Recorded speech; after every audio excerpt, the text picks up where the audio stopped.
fans, at intermission tonight, a very special guest because it's a very special occasion. Between Kal Rudman and myself is Tony Garea, who's no stranger to the Spectrum or the Worldwide Wrestling Federation, but tonight he's going for the championship belt. And that, I mean, is the tag team. Tony, you must be excited. Definitely. This is an opportunity that I've waited for quite a few months now. I got a very, very good partner in Rick Martel, and I feel that now is the time now that we are at our peak as a team. As you know, I wasn't scheduled to wrestle in a tag team match. I was scheduled to wrestle Sergeant Slaughter, but Rick and I talked it over, and we said that we've got to get a match with the Samoans just as soon as possible. And we talked to the promoter here, and I managed to waive this match with Slaughter and get a shot at the title. So tonight's the night. It's going to be good having that belt around your waist, because I know that's what you expect it. Yes, I've had it around there 3 times before, and I'm going to make it a 4th time. And I feel that Martel, he's young, but he's very well experienced. He's traveled around the world. He's been in my home country, New Zealand wrestling. He's been in Australia, Asia, Japan, Europe, Canada, and all through the United States. And he's young, but he's very, very experienced. And I'm very happy to have him as my partner. And I believe that we are going to do really well with the tag team combination. Good. Well, I know that the Samoans are loaded for bear. They don't want to give that belt up. And they are back alley fighters. I really personally think that Delaware Valley is in for a tremendous treat tonight as far as action is concerned. I anticipate a bloody, crush 'em, kill 'em, smack 'em down match. Are my expectations too high?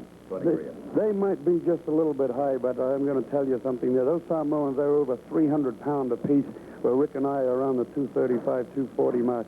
So they outweigh us by quite a few pounds. But there's no way that a big man can stay with the pace that we intend to set out there. So our strategy is to wear them down, to razzle and dazzle them, move behind them, over them anywhere we can. Rick and I, we have very similar styles. We both fly. Rick flies a little bit more than me because I'm a little bit older than him now.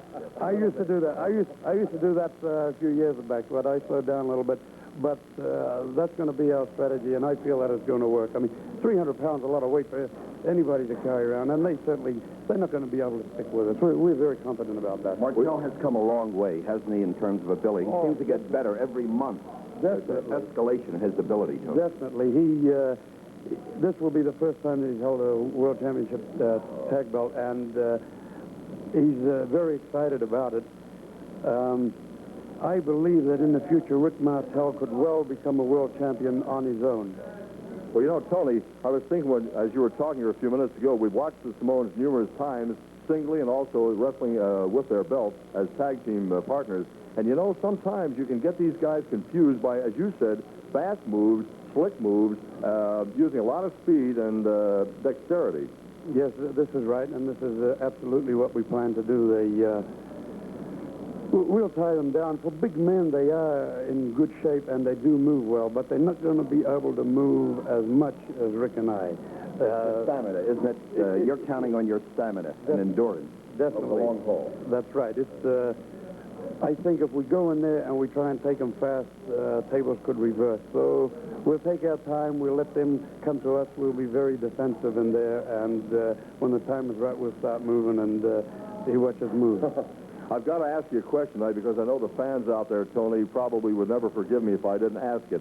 What about your former tag team partner and former friend, I guess you'd say, because you were very close at one time? I mean, of course, your former tag team partner, Larry Zbyszko. What do you have to say about that? He's turned bad. He's turned against everybody. He wants to be called the living legend, the new living legend, rather than Bruno. What do you have to say about that? Well, I don't have a lot to say about Zbyszko. I wrestled him in Madison Square Garden twice. I beat the pants off him twice. He knows who's the better wrestler.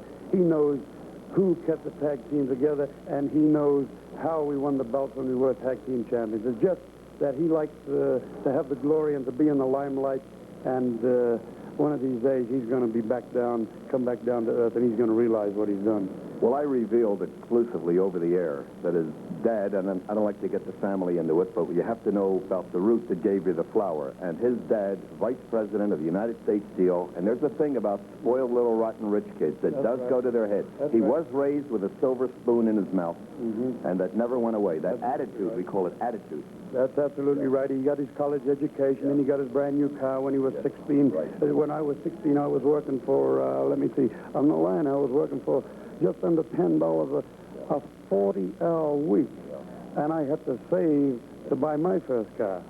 In New Zealand and used England, car. that's the way it is. That's the way it is. is. So I know what it's like to go out there and earn everything that you've got, not be given to him like, well, that's what he is. He's a spoiled brat. I don't know how I got involved with him in the first place. Well, he was a different type individual, at least seemingly so at that time, and you know, you got taken in as a lot of people did. So there's nothing against your attitude. You thought here was a guy you could really run with for a long time.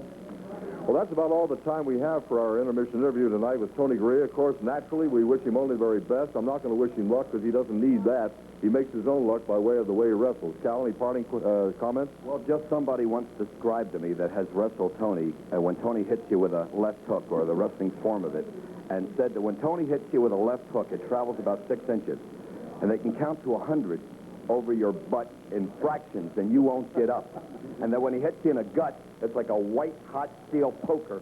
They stuck it in and left it there. Is that true? I got a pretty good sized fist there, and I got plenty of knuckle on the end of there. So I'll tell you one thing. Listen, people have felt that. if you ever want to get out of wrestling, if you need an agent, if you want to go into the movies, I'm your man. Look at that face you got. Look at it, huh? The women love him. And so do the wrestling fans everywhere. That's our interview tonight. We're looking forward to the resumption of our action in just a few minutes.